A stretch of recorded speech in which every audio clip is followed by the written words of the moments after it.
And welcome back after a little bit of a long break there. We needed it though. Nice 3-game series. We've got Forward Gaming. We've got one of the longest standing Chinese sponsors in the game, Ehome, of people have loved for every TI, but we're in the losers bracket now. You lose here, you're going to the losers of the double elimination. I'm joined by my man Draskell. What's up, man?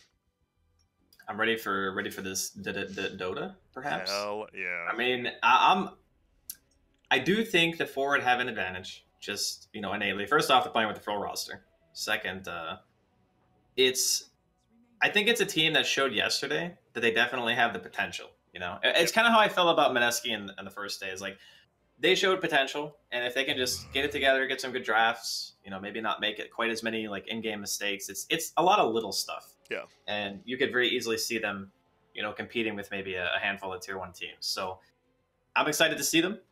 I think this is a big match for them because you said, it's losers bracket on the line, right? Yeah.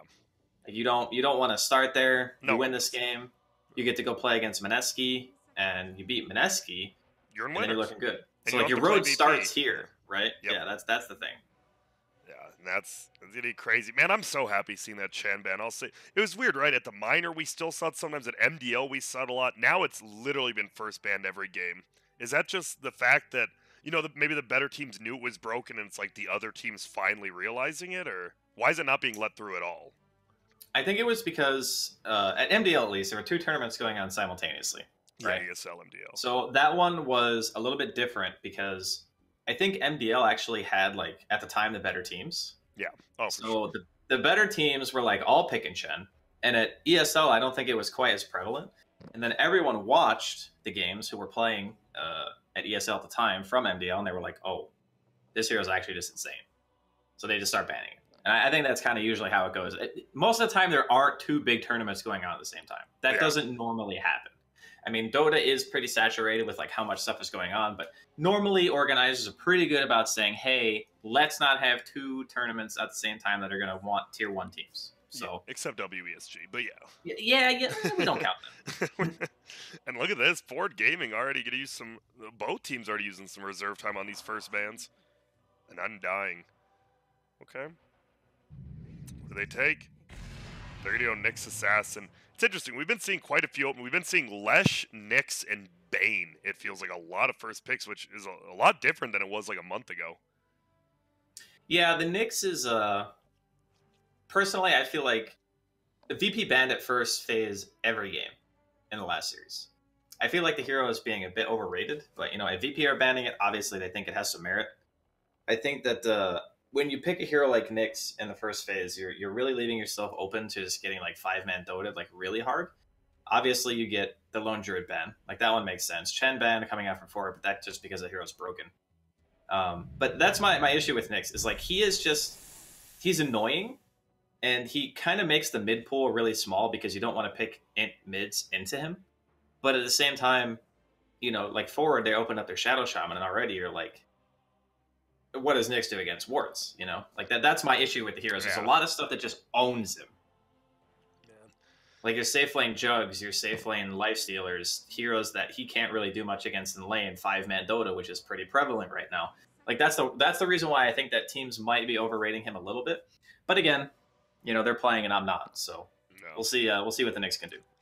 And they followed up Forward Will with a Shadow Shaman. We actually haven't been seeing it that much this tournament, which I'm surprised for. Is the most picked here at the minor. We've been seeing a little bit, and look at this, a Shadow Shaman Ursa. This is a little bit new of a first 2. Yeah, the Ursa is definitely a little bit different. I don't think it's actually particularly amazing against Nyx. I mean, Carapace and Stun, anytime you have disables against an Ursa, you're going to be feeling pretty good. Obviously, once he gets BKB, it's pretty scary. But yeah, it's a hero that is going to have a lot of time to be countered. So, I mean, Forward obviously know that. When you first phase a hero, you understand that hero might not have the best Dota game.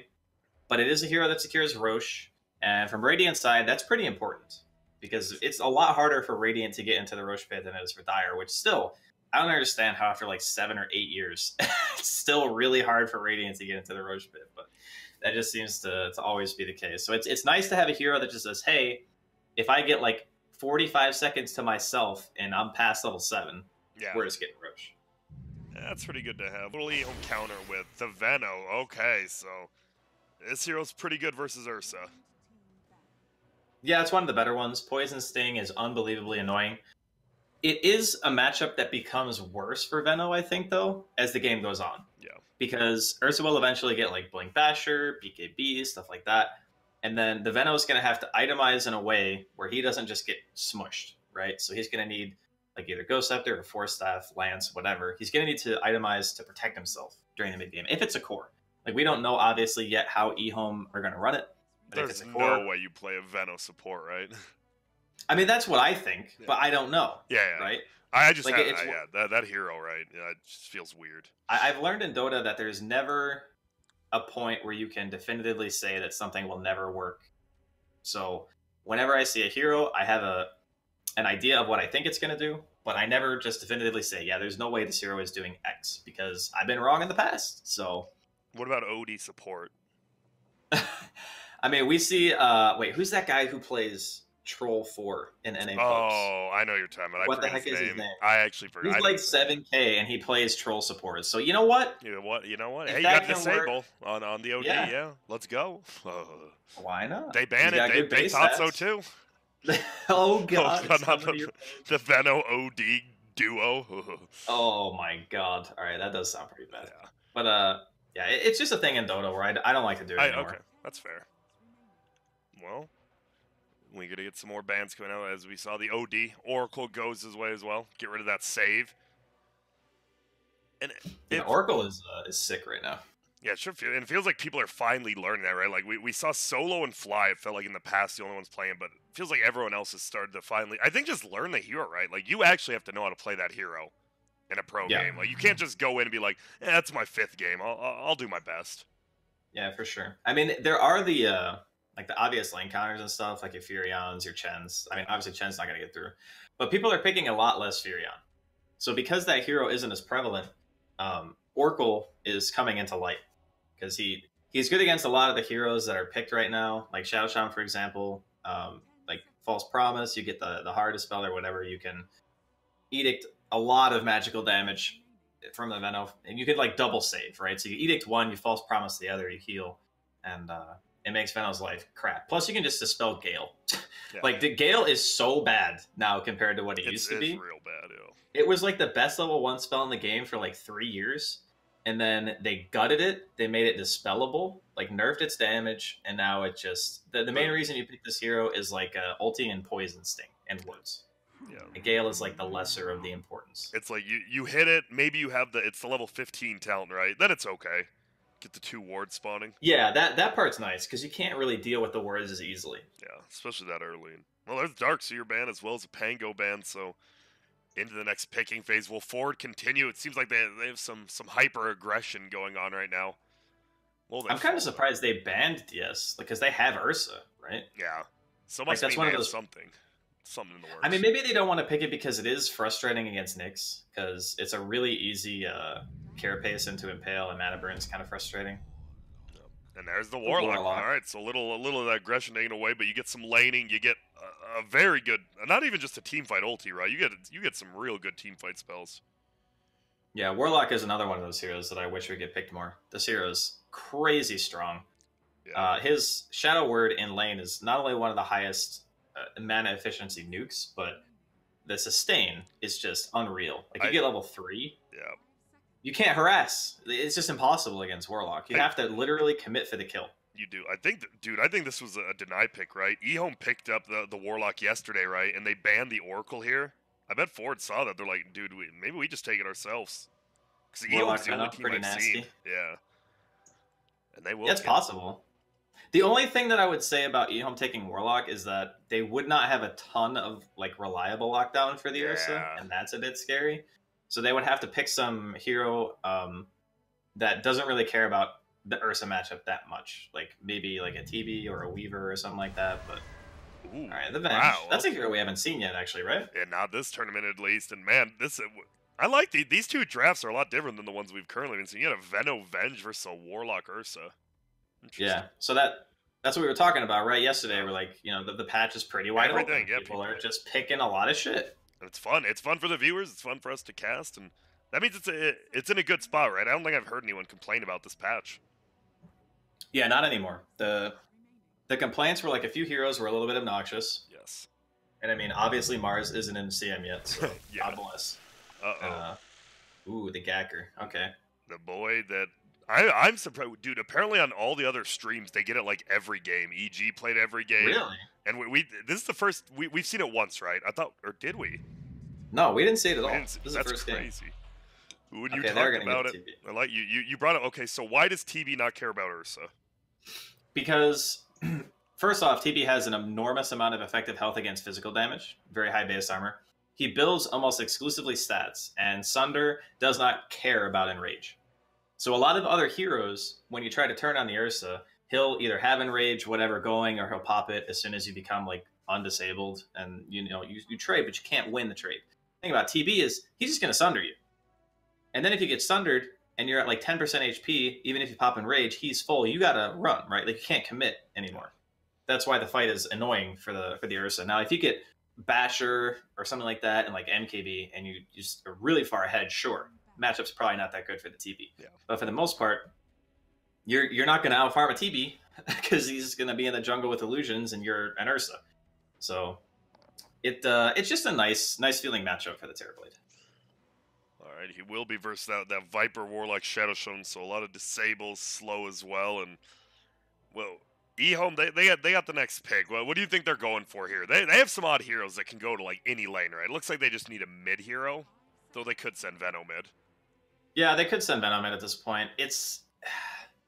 I think that if they did, they would go like ward build, right? Because the Viper, how he plays is he uses another Toxin jungles and stuff. So I think wards would actually be kind of nice because you could pressure his tower really early, or at least make it so he doesn't really want to sit in the jungle that often. Yeah, or someone else has to come from a different lane or something. Yeah.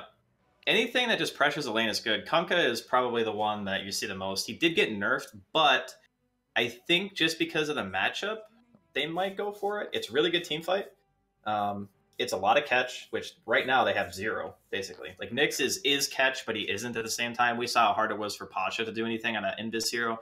Like, people just have detection. Like, yes. There's going to be sentries. You're not going to get in for free. Just don't count an Invis hero as an opener. It doesn't work that way. Well, they're going Necro. Okay. Necro, a TB, and are you assuming it's like Veno offlane or middle, or are you even gonna try? Man, their lanes are super flexible, to be honest. It's hard to anticipate. Okay, so what's like the theoretical best matchup? The Necrophos against the Ursa is great. Yes. So it could be Necrophos offlane with the Nyx. And then that would mean Veno mid, Venge TB is safe. Yeah, I would be happy with those lanes if I were Ehome. Like, basically, you just want the Necro matchup against the Ursa, and then you want the Venom matchup against the Viper, because Necrophos is not, it's not bad in lane against Viper, but when Viper hits 6, you become very killable, because you can't Ghost Shroud against that hero, most of his damage is magic. And if the Shadow Shaman, like, walks mid with a smoke, you're just falling over. There's no way you live through that at 6. All right, what do they need here? It feels like, obviously, you've got Ursa, which we've seen Rezo and Yuar play, but we've seen the Viper. Is this just going to be an offlane hero support? Because we've seen MSS play that offlane Shaman. Feels like it's going to be a hero going to that lane, right? Or is it an offlane probably. Ursa? I mean, offlane Ursa against TB Venge doesn't sound amazing. Yeah. But it doesn't sound amazing against Necrophos either. Okay. So I guess we'll see here in a second. Okay, lifesteal. So it is offlane Ursa. Or it could be support. I honestly wouldn't put it past MSS. No, it will be the Universe Shadow Stone, so it will be the MSS. If you didn't know, you didn't watch yesterday, or honestly you're just tuning in, Universe is playing support now, while MSS is playing in the offlane, so a little bit of a change there. They took game 1 against VP yesterday, but couldn't close it out. And well, Dreskel, we see the drafts, and once again, doesn't TB not hate Lifestealer that much? Yeah, it's not too bad. Not too bad for him. I don't know. It could just be that they're thinking that between the Viper, the Warlock, and stuff, they'll have enough like mixed damage to be able to take care of the TB in fights, like prior to BKB at least. Because I think that forward can play this pretty quickly. You got Ursa, you get an early Roche, you got Rock for fights, you got Shadow Shaman wards for push. It's a very well-balanced team. Like I said, mixed damage, really important against Terrorblade. You can't stack all Fizz. So, that being said, Ehome are a little bit more on the magic damage side. You got Necro, you got Nyx, Veno. Venge is like a hybrid, and then TB is pretty much exclusively physical damage. So Yeah. I think with the Necrophos mid, it'll be an interesting matchup because he will farm. Yeah. Like, obviously he'll farm. But I'm wondering if it still would have just been nicer to put the Venom mid. I guess we'll see how it plays. Okay. Because Yawar is most likely going to either, like, level 3 to 5, he might just leave his lane entirely, let a support soak, like either Uni or SVG. Yeah. Will just take over the lane. And then maybe ASD just free farms. Who knows? All right, you got to tell me, though.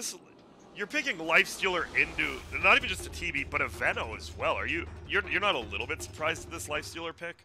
It feels, I'm looking at it more and more, and I'm like, it's a strange pick, because you can swap through Rage as well. I don't know. Am I just looking into this too deep? It feels like this Lifestealer, I don't like it that much. I mean, yeah, the reasons that you don't like it are valid. Like, I'm not going to say, it's the best Lifestealer game, because it certainly isn't. But what other heroes do they have? I guess they could have picked, was Jug banned? I believe it wasn't, no. Okay, so Jug would have been, like, the other choice for me personally, because, again, having the healing ward is just invaluable. It's pretty good in lane. It's not the best against TB, but neither is Lifestealer, right? But the thing about Jug is his team fight is just way more impactful because of things like healing ward and just being able to spin. You get the magic damage on the TB early. You can actually be very active on the Jug. The Lifestealer is more of the, I'm going to hit creeps, I'm going to get my Midas Radiance, give me 15 to 20 minutes, and then I'll be a hero. All right, well, so far, top lane. Looks like Forward actually committing 3 heroes up here. I was like, TP someone out after the rune fight, but got to be careful. And Ursa, Shadow Shaman, and Warlock, you're going to die if you're out of position there. Yeah, 100%. This is terrifying. Yeah, we see Innocence or Y trying to just bait out some spells. Maybe Jin Q up here on the Veno. Well, there we go. They're going to throw it out. Stun goes. Resolution actually getting a lot of damage there. 50% of his health. Yeah, this lane is... I mean, it looks like they're sending the TV mid, or at least he's blocking for now. Oh, actually, I remember this. Oh, man, I completely forgot about this matchup. That's totally my bad. So basically, you put the TB mid against the Viper because, like we talked about, the Viper just leaves the lane. Yeah. And TB is one of the few heroes, again, you're not really going to get harassed that much because of the build. Now, if Yawar decides to skill more poison attack, the matchup is still favored, actually, for TB because poison attack is a dot. And because your base physical damage is so bad, you can't actually get the TB low enough for poison attack to really matter. Okay. So he's either going to push the wave and let the TB free farm, or he's going to skill Q and still lose the lane. So this matchup is actually most of the time favored for TB past level 3. That's pretty crazy. I actually did not know that. So and you can skill illusions too and farm just as fast as he does in the camps. Yeah. That's the big thing. People started doing this in pubs. I completely spaced out about the TB. So again, sorry about that. Are you liking Ehome's draft more that you see that now, or? Yeah, I think it's a huge thing for them. Yeah. When we saw it earlier, right? When you can put the TB in the mid lane, that's good. They almost won that game because they put TB mid in a game where I felt like they were actually out drafted. And that was the Mineski VP match. If you guys watching didn't know what I was referring to. Yeah, a good match too. I think that series, besides Game 3, that series, it's worth a good watch. Mineski, especially Game 1, but in this game, man, we got Avenge Venomancer. I don't think I've seen this lane. I don't even want to know how long it's been. Maybe an AR game or something, but I mean, you have it, right? This is a very strange lane. It is, and the only hero that Forward can commit to is the Venge. Yeah. Because if you try to commit to the Veno, you just end up getting stunned. Yeah, there we go. So he's just he can only shackle that hero in the lane, basically. It is weird though. You'd think Universe might be like getting a few more denies, right? He has 82 base damage. They're actually gonna go on him. Oh my goodness, they're gonna do a ton of damage. He actually has the lightning. He's gonna throw it out. Universe, we'll see if he gets denied. MSS is looking for the denied. They just want to make sure, and he's gonna get it. Yep. Yeah. Jin Q probably couldn't let that hit going. Well, I digress. MSS taking a ton of damage as well. Wave of Terror, 2 more hits. Looks like he will make it out. And uh-oh. All of a sudden, this Veno lane's looking a little scary. You don't get the first blood, though, which you're sad about, but the Rasta is out of lane now. Get some last hits.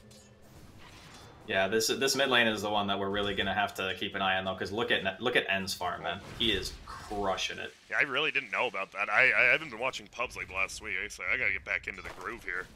Yeah, I completely forgot because I saw it like 2 or 3 times, and every time I saw it, the TB was owning. And I was just like, okay, good to know.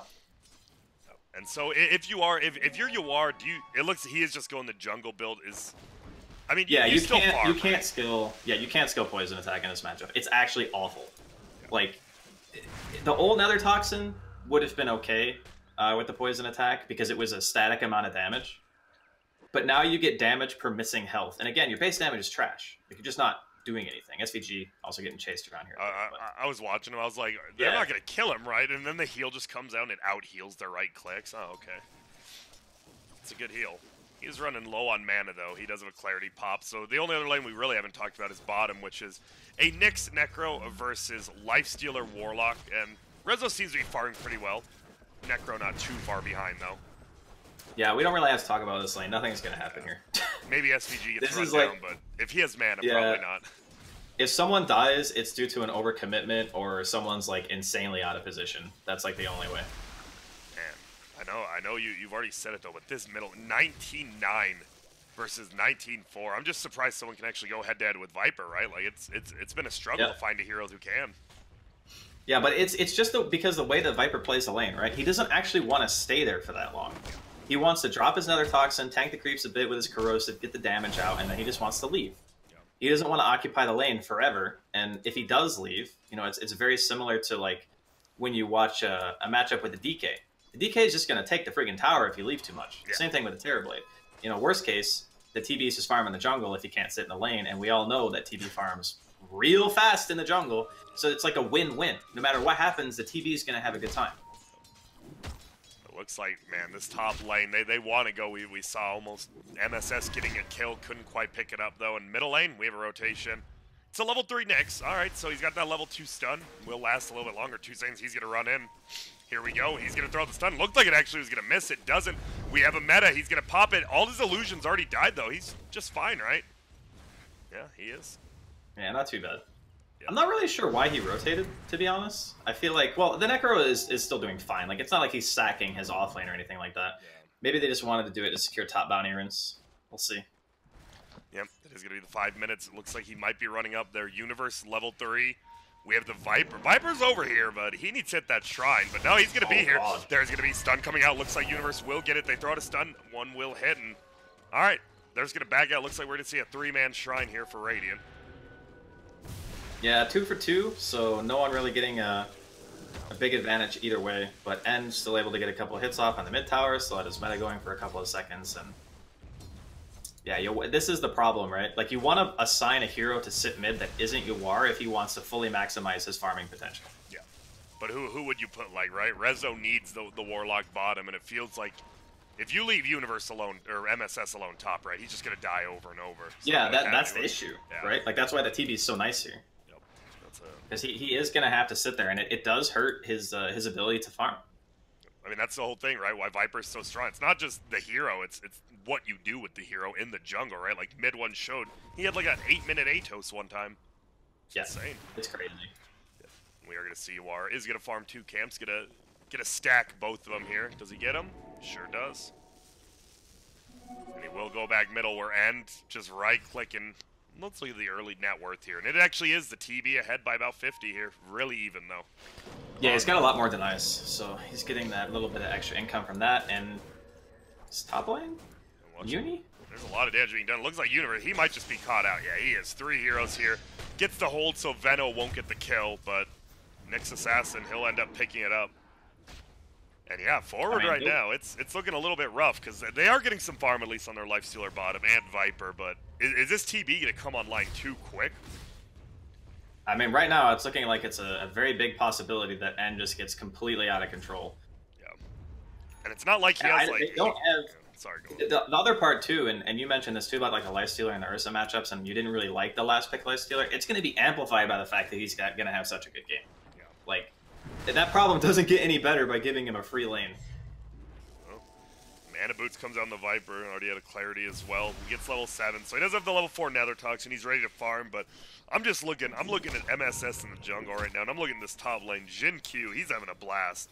He doesn't go the ward build. Are you a little surprised, or no? They just have too much kill potential to skip Gale. He's in an Ursa lane, so I kind of get the idea that he's going for the more points in the Sting, because Sting scales amazingly well. Yeah, it does. Because it's more duration and it's more damage per rank. And so more like, slow. Yeah, 1 rank is like 20-something damage just from 1 auto attack. That's the big thing. Also helps you last hit because the damage per second applies instantly on the auto. And we do see now Universe comes middle to take over. I guess with MSS out of the lane, they're like, well, we just won't put anyone top. There's really no points. They're just gonna die. Yeah, I mean, MSS is probably not super happy being forced to jungle right now, but could be it's worse. the life of an offlane Ursa, yeah. At least you're an Ursa, right? You're not some other weird offlaner. Ooh, Arcane Rune actually gets stolen by MSS. Reflection popped off. Man, I miss the old days of maxing that Earthshock. It's just bad now. It doesn't scale at all. Dude, level 1 Earthshock used to be like a thing that you could get because it did like 90 damage. Then they just destroyed it. It's 50 damage at level 1. Like, it doesn't even scale well either. Like, the slow goes up, okay, but the damage, a 200 damage nuke for a level 4 ability, that is not good. Yeah, until you get the AoE. The 600 AoE Earthshock, even though it's just awful, they're going to go in middle. And they're just going to back out. Ooh, Innocence, he's trying. No boots, come on, help me. Can't quite get the stun. And they're just going to punish his middle tower. This is, I mean, it's not really a gigantic lead or anything for Ehome, but the thing that's scary is just the fact that the TV is not being contested. He's the highest net worth, right, without having to go to the jungle. Yeah. It's crazy. Top lane, Jin-Q, he's having a good time himself. Veno, and he is popping the wards down now. Looks like he wants to take this tower, and Yawar's actually going to rotate up here himself. Has the double crown now going for that Atos. It does feel like if Yawar gets that Atos, they can maybe pick off this TB if he's just in the jungle by himself, right? Like, it makes it pretty easy. Yeah, for sure. They have the damage, like, undoubtedly so. It's just the thing about playing, the thing about being in the mid lane is, like, it's a lot easier for the team to react to mid ganks, or if you're in the jungle, for example, there's 2 places or 3 places at TP where they can quickly get into the fight. Safe lane, it's a lot harder to protect the TP if he's just rotating in that area, because there's only one place you can TP, and then the TPs take subsequently longer and longer, right? So, a bot lane. So they're going to try to go in. They get the shackle.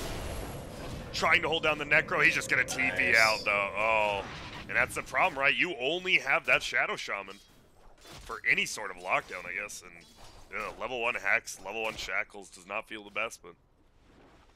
Universe is almost level 6. Do you just get the level 6, just drop it down on the first tower you see top? Oh, they're rotating to Yawar. I don't think he knows. It's a 10-minute rune. He will get it, but he's going to die. Jin-Q, will he die as well? No, he should survive. Stunned up, and yeah, they get a kill. Bottom lane looks like they go in as well. It will be on Innocence, but killing that middle Viper, probably a lot better of a kill. Yeah, they're feeling good. Everything's going exactly how it should for Ehome right now. TB's almost got his drums. It's 10 minutes in, double Wraith, treads drums. That's spooky. Good. Yeah, it is. Yeah, I mean, Rezo is obviously also farming well. He's got his Midas coming out right now. When is Radiant's best timing? Like, speaking of that, right? Like, TB obviously going to own middle late if he's farmed, but, like, when do you think Radiant's their strongest? I think there's, like, the naked Radiance is good in some games when you just have phase, because the heroes don't have enough damage output to really, like, hit you through rage. Yeah. But against a TB, it's probably not safe until you have, like, another item or 2 on top of it. Yeah. Like, he might even go for the Manta type build that we saw Ramses do earlier, because the one thing about Radiant's lifesteal against TB is that when you get Reflection cast on you, if you don't have your rage up, the Radiance does, you know, hit your team and stuff. So it's not the best. You might need an alternative method to dispel it. So smoke up, Innocence, and end walking towards bot. Oh, they actually see him, but he doesn't have boots again. He has a windlace. Can they find him? Oh, it's not going to kill him, but they're just going to try to lock him down. Will they have enough damage? They sure do. Never end. As you said, double Wraith treads drum. He's hitting for 250 with that aura from Venge. Yeah, this is super, super strong timing. And it's not even really like... Forward, I guess they do ward the top tier ones, like you were talking about earlier. Uni's gonna pop his first cooldown and just get that tower secured. In the meantime, Ehome will do the same. They can actually probably keep going. Yeah, like, they got meta for at least, what is it? Total duration. So, like, another 20-something seconds. They can get some damage at least. And they got a card, so. That looks like they just want to back out. Maybe use the illusions on the card here. Protect the card. I always die inside when a cart just walks down a lane and just dies. Oh, especially when they're like un-aggro something like this. See you later. I'm heading on over to the tower. At least he gets a free hit off. Yeah, that's free damage. Oh, middle. We have a lot of heroes here. And look at it. MSS actually going in. Oh, they see him. Will they be able to bring him down before he gets Carapace? Carapace off cooldown, so they sure will. Rock goes down. They get the Fatal Bonds on it, too. This is going to be a kill on Venge as well. Will they chase down Jin-Q? It's going to be tough. He has no Atos yet. It will be up in 10 gold. So Yawar does have that lockdown now, as well as level 11, and what we're seeing, they can group up. They do a lot of damage with these team fight abilities of Warlock. Yeah, the Warlock, Fatal Bombs, plus the Rock. This hero is real good at this stage in the game, especially when TB is still very reliant on just... His effective HP is only the physical damage. He only has 1,000 health. Which means if he gets Viper ulted and another Toxins down, or he gets Fatal Bond, Shadow Word and stuff, he will be forced asunder or he's just dead. So there's probably like another 10, 15 minutes where forward are going to feel really comfortable in their ability to kill the TB. After that, it becomes a bit more difficult. Yeah. Well, we watched Nyx Assassin falling around this Warlock. Can't solo kill him. Obviously only level 6. He needs a +1. I didn't realize how much strength Warlock got, like his strength gain. 1,100 HP at level 7. It's not too bad with no items. There's going to be the Atos, goes down, hits on bench. He's taking some damage, but they know they can't just go in there. There's a lot of heroes sitting on that mid hill. Looks like it's just going to be a 3v3 middle with everyone else farming the side lanes here on the cores. Yeah, Rizzo's making his way to the Radiance. Ends just pushing out bot lane. He's level 12 now. And this is just like a... It is max wards, no Poison Nova at all on Xinqiu. So he is fully committed to the defend my mid tower. This tower is crazy important for Terrorblade teams. Like, it's important for everyone, but if you can keep it alive... Yeah, and you see, they throw the snakes down. The upheaval's there. Well, they're going to try. He's killed the wards. It looks like we'll go down. They're going to get the Atos up. And they get the swap out. He's going to try to go, and he just goes down. Will be a double stun from the Nyx, and the tower still survives. The wards trying to, but the Venom wards killing the Rasta wards. Looks like the tower will go down. There's going to be the Reaper Scythe. You are dead. Oh my god, the tower's still alive. He's just going to deny it, and they're going to move forward. Whoa, camera a little bit, and now MSS, he's going to pop his ulti. He probably should tank that little heal, but he doesn't want to run back in. He'll be okay. But holy smoke, when the TV shows up, it's time to leave. Yeah, he's just huge. He's got a Yasha now on top of the items that we talked about earlier, and 1,000 gold. Like, he's going to have Manta in like 2 minutes. It's only 1,000 gold lead. It does sound like we both are saying like Ehome is that far ahead. I mean, they are. Like, this TB is uncountered, it feels like, in this game. Yeah, they need it. Forward need a good team fight into like Roche. That'll get them back into the game. So like a smoke, maybe you get a kill on the TB, and then you walk into the Roche pit, you get the Roche, you put it on your Viper, and that's going to be the thing that brings them back at the moment. Yep. Ooh, Universe, he's getting run at by this Veno. Veno, no ulti like you said. Level 10 now, but they're just running at him. One stun, he's going to die. He is healed, so he'll tank some, but nah, you're going down. And as well, middle, that tier 2, it looked like Ursa was getting it to deny, but the illusion of TB picks it up, so just more gold for him.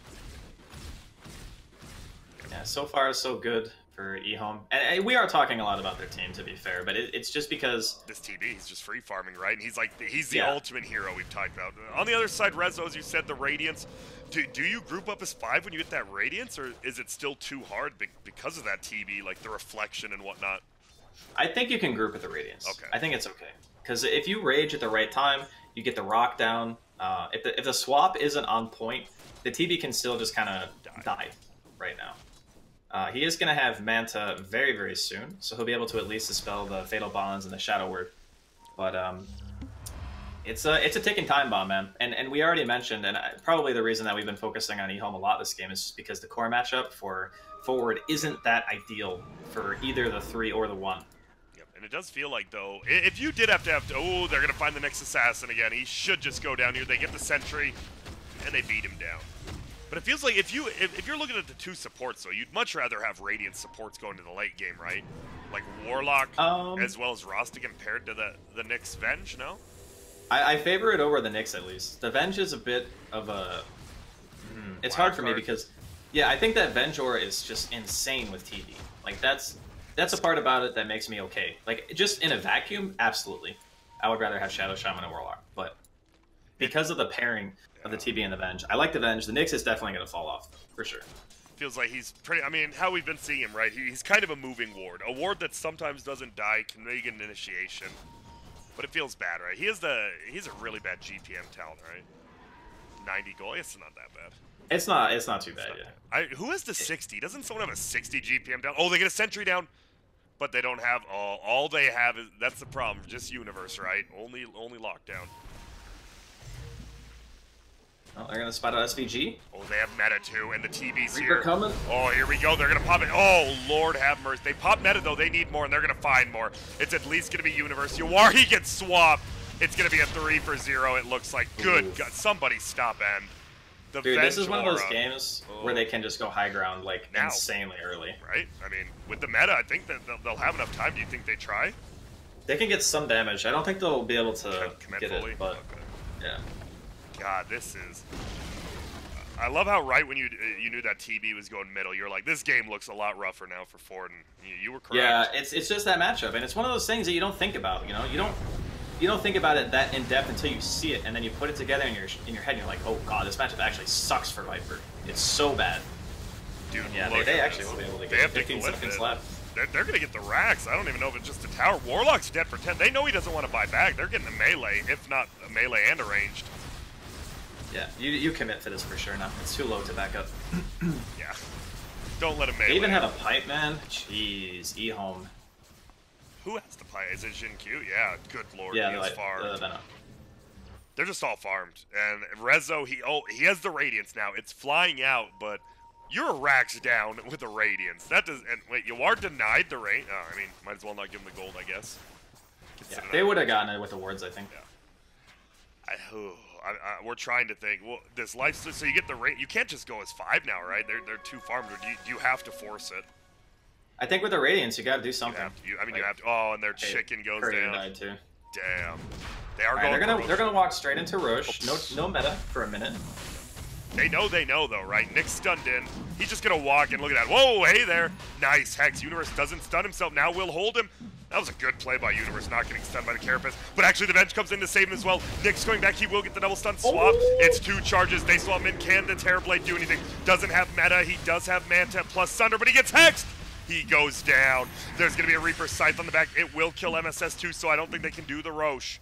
But they do have that Rezo Radiance, so it looks like this Roche is just gonna chill by himself for a bit. He gets to live for a couple more minutes. That was actually like the best case scenario for Forward, even though like Innocence had a sick play, right? He swaps to save the Nyx, he swaps the Necro in knowing that he has Ghost Shroud, meaning that there's a pretty low chance that he's gonna die, because you're swapping him into melee range of an Ursa. He just made that split-second decision, but the problem is the TB got isolated. The TB didn't have any backup because How the did Necro... he get there?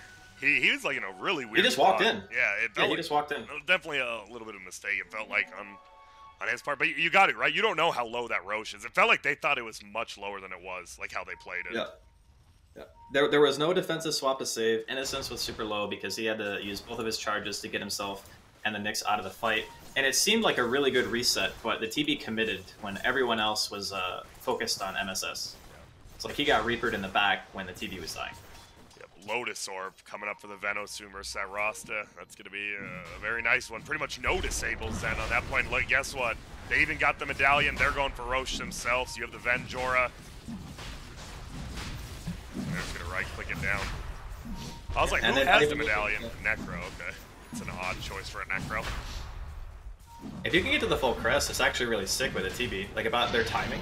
Oh god, Rez. Oh my god, Rezo goes in. He's almost dead already. And the Radiance, he will rage it off though, so they won't have it. But it's going to be a meta. He is hexed. Nice job there. SVG trying to run. Has no spells up, but look at this. The upheaval slows them enough. They kite him. Radiance still there. They're going to try Neverend. He does get a reflection. Oh my goodness. Shadow Shaman will just melt. There's going to be the swap. Will they be able to get MSS? He's attacking himself. He is getting healed up elsewhere. Rezo kills ASD. They're going to go for Neverend. He looks like he might die. Resolution does get the Aegis at least. That's also meta. I think they're just going to kill him again. They have no way to save him.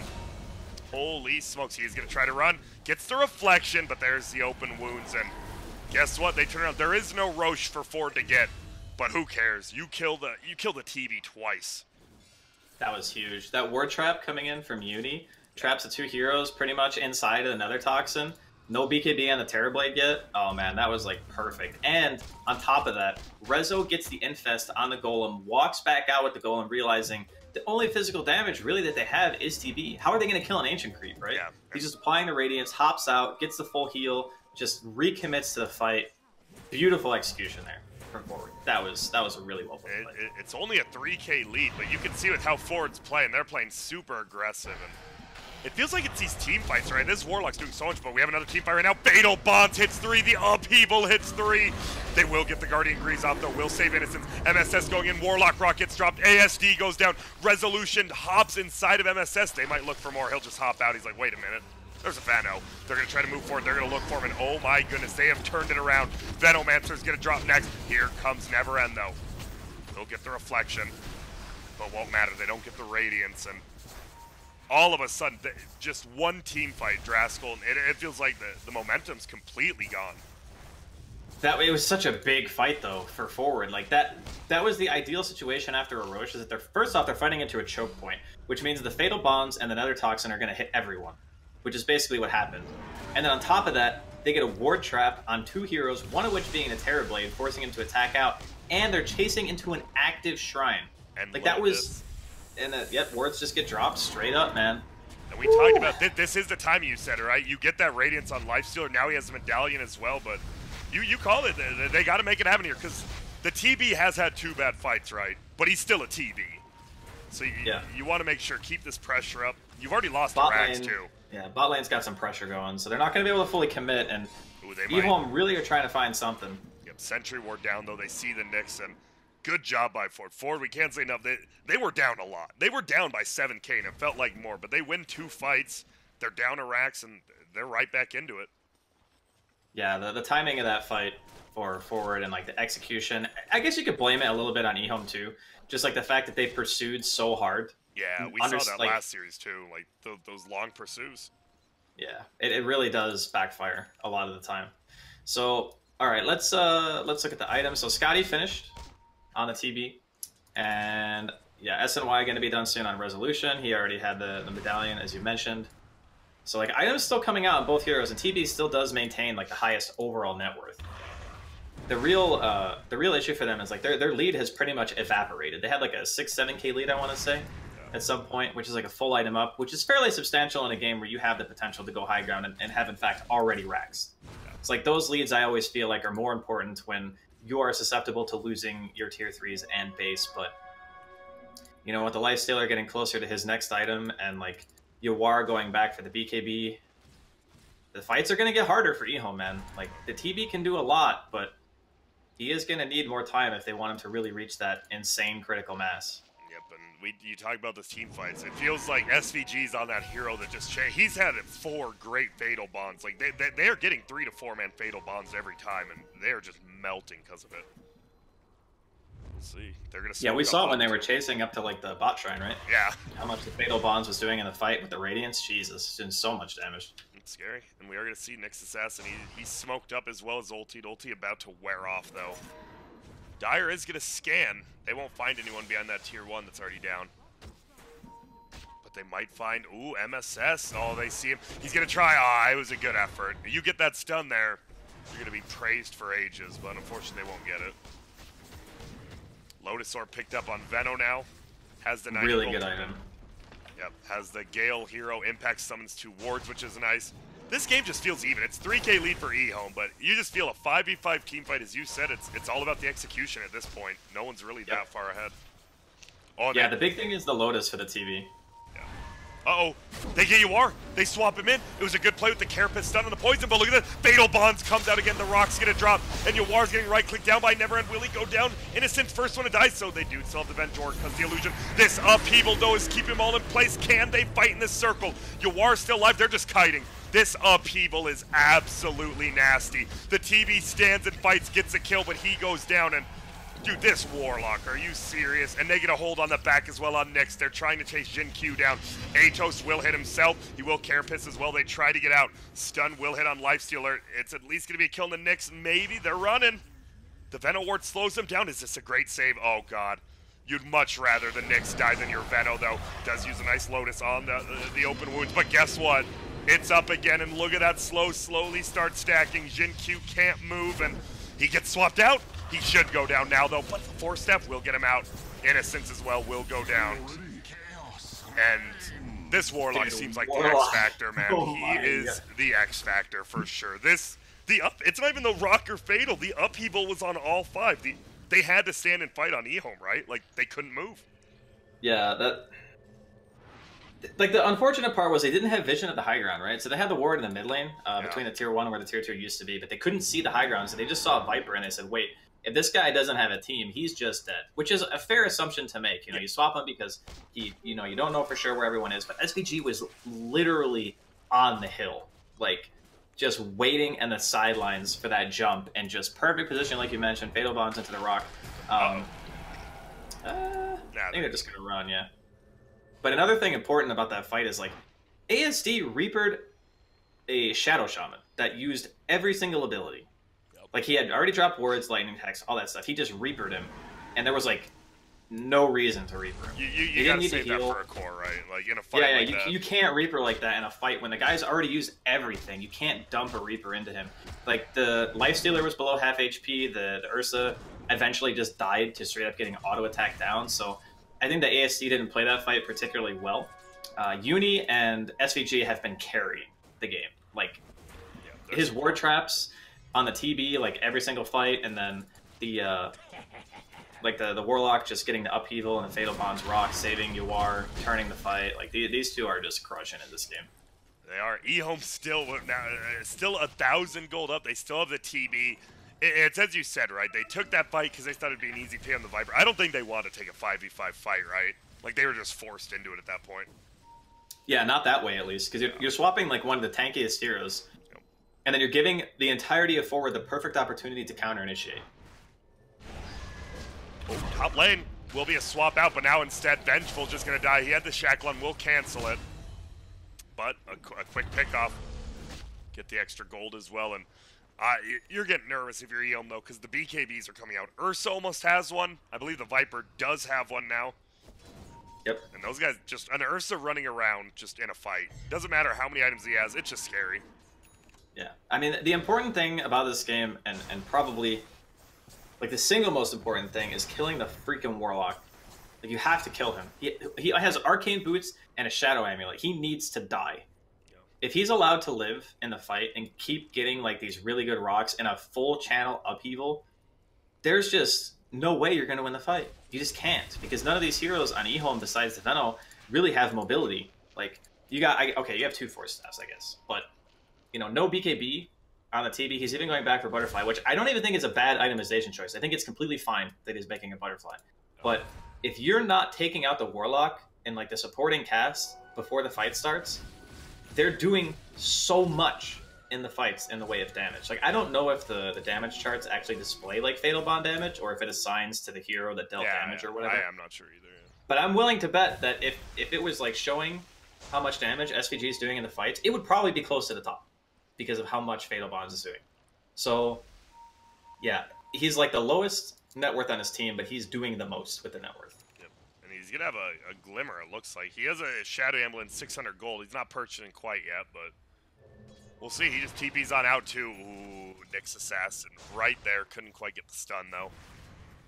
And if you're Ehome, are you fine just having your Terrorblade farm, or are you a little bit worried now? You're probably still okay with the farming factor. Like, I don't think there's ever a point in a game where you're going to be uncomfortable with a TB hitting creeps.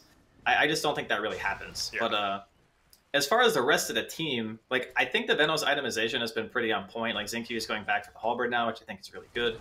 And, like, N's going to get his BKB after his Butterfly's finished. So there are items that Ehome can look forward to. Like, the game is still very close. Yeah, it is. In regards to, like, it's a 1K lead for Ehome. You know, we're looking at Roshan potentially respawning in about 20 seconds. We'll get to see the timer on that. No, it is. That's when it will respawn. Oh, I read it wrong. Okay, I thought it's coming up in 10. Yeah, and you don't. If you're Ehome, right, you need the Roche, but you already have a Warlock problem, and that's pretty much the best place for a Warlock to fight. Yeah, absolutely. Let's see, Carapace. SVG is standing in the front. All right, that's one hilarious because like the one fight that Ehome took that was super decisive, they reapered the Warlock before he ulted, and they took a Rax. Like, that was the best possible fight for them. Look at this. Rezo is forced to TP back home to clear out the double siege creep pushing his base with some TB illusions, so they can't just go to Roche. But I have a feeling the rest of the game is going to be played around this pit until it goes down. You see Veno wards. God, that's going to be annoying. Just seeing all those Veno wards in the river, like, I guess we have to clean them up. Yeah, the other thing, too, is if he decides that he wants to, he can just drop him in the mid lane to keep the mid lane constantly pushed. Because when Roche is on the table, keeping mid lane pushed is, like, the best thing you can do. Because it's the place where you pretty much walk to Roche from, no matter if you TP to Shrine or, you know, whatever. I guess top is, like, a little bit important, but mostly it's just about keeping the mid lane up. I got a question. It seems the Summon's Golem on Death is always picked, right? Shadow Word AoE seems pretty good. Is it just the stun from the Golem on Death is too good? The stun from the Golem on Death is super, super valued for sure. I think in some games, if you have already pushed all your buttons, it might just be enough on its own. You know, you might not necessarily need the Summon Golem on Death. It's just one of those things where it's a guarantee. Yeah. It's like, I am getting this because I know I'm going to be a focus target, right? Yeah. So I think that's why it's taken so often. I've messed with the Shadow Word AoE, and it's crazy because you can cast it on a creep wave, and the creep wave gets nuked. Yeah, it gets fully healed on your side, and the other wave gets dotted as well. So it's like a hard push ability, and it takes one cast, and then you just leave. Yeah. So it does have its place, but it's mostly just the stability of the Summon Golem on Death that I think people really like in the fights. There's the Viper Strike DPS picked up. Now, what levels are we looking like? 23, actually, on the Lifestealer. Highest by 3 levels. Pretty damn impressive from Rezo.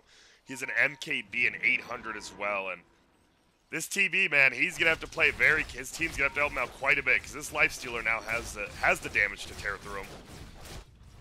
Yeah, well, BKB on Terrorblade as well. These fights are going to get real chaotic for both teams. It's pretty much who can keep their cores alive the longest. It feels like that's all this game is, and I don't know. Once again, like you said, it's who takes the fight, who starts it off, what spells are used. No one just has a clear lead. It's the best kind of game to watch, though, because you get to see, like, in actuality, what the better team is. Because at this point, it's not about the draft anymore. It's literally just about how you play. And who are you taking? Ehome does go up another case, so they're up by 2,000 gold here. They do still have the racks, which feels like a pretty big deal that always gets pushed in. Or are you still favoring Ehome a little bit? Oh. And he's completely Radiance. And that was a Radiant stun. Oh, no, he's just dead. I don't think it matters. They got swapped as well. Dude, they're looking. They're like, dude, where's his team? No rage on the respawn. Oh, and he gets the swap on SVG. They got the Warlock. They get him. He's going to go down immediately. They can get Rezo as well. The Scotty should slow him. But wait, I think they all missed, so they won't. And now Jin Q's going for it. They're going to go for Yawar. He's going to throw it down. He gets Reaper. He gets held into place. Swap back. I like it. They get the kill, and all of a sudden, we talked about it. You've got a TB. You just want a team fight. Is this base just dead? No Warlock buyback. Yeah, he will. Buy back on the Warlock, though. Like, this is exactly what happened bottom lane. Yeah. And they have to know. They're like, wait, the Warlock's the only way they defend this. We're good until he buys back. And they're just going to take a tier 3, if not a Rax. Let's see. Ooh, Rezo does rage it up. He will get 4 stepped away. Guardian Grief goes up. MSS actually gets Ward Trap. He does have the phase boots. Will get out. And now it's actually the Necro getting held in place. In his universe, he gets it. They get him. Rezo goes down. ASD goes down. Yawar goes down. It's a dieback. The game's just over. Oh my goodness. Dude, Universe had such a sick Ward Trap, too, on the Necro. And it just didn't matter. They're not going to call it yet, but you have a Warlock, but you don't have 2 of your cores. And even when they do spawn, they're going to be down a full item after the buyback. They don't have creeps. They're coming in slowly. Bottom lane too. Okay, both lanes pushed hard now. Ooh, this is scary. That's a hard one to swallow right there. That was... Rezo is definitely a little out of position, but SVG, right? That swap into kill. Great play by Innocence. Yeah, no, it was absolutely a great play, but that's on Rezo. Like, he did not have anyone near him at all. He didn't have his Warlock. There was no Shadow Shaman. He was in no man's land, completely alone. Totally misread the map. Ended up costing another game. They're not even done with Megas. We'll see. SVG will probably pop an ult into Fatal Bonds and... Uh-oh. Oh, no! The Lotus Orb Fatal Bonds. It's on all 3 of them. It's just over. They're not going to call GG. It doesn't matter, but it's, GG. He calls it an ally chat, actually. They throw the rock down, it's just over. That was a fun game, Draskel. That was a nice game one to watch. Ehome, they take a Rax at 17 minutes with TB, and then 5 minutes later, Rezo's all of a sudden the same net worth as TB with some amazing fights. But in the end, Ehome comes out ahead. Yeah, I mean, props to Ehome first off for like the mid TB matchup knowledge, understanding how to get your TB the best possible like scenario. Itemization on Zenki was on point. Like, I loved every single item he bought. The pipe, the Force Staff, the Lotus. I wish people would buy Lotus more. This item is so undervalued. It's actually criminal. Like, people are buying all sorts of other stuff, like Yules and Solar Crest. We saw Pasha buy in the game before, where I feel like Lotus would have just been able to turn the game. I think people need to take another look at the item and realize how unbelievably good it is in games like this, where you really only have to protect one guy. So yeah, like Ehome, props to him. Forward, they had a nice little run back with SVG and Uni carrying these team fights with some excellent spell usage. But that one pick top, man. Some games are like really close, Yeah. and then one mistake happens, and it's just like he committed for the full MKB, right? Because he has Aegis. Yep. Like that part makes sense. There's nothing wrong with that logic. But when you do that and then are completely by yourself and you get smoked out like that and you just die, then the game is just it's done. Feels bad. That means we are going to be heading to a game 2 with Ehome up 1-0. Will Forward be the first team in this group to head to the loser's bracket? Y'all are going to have to stick around. When we get back, we'll see. Can Ehome shut out 2-0, or will Forward Gaming be able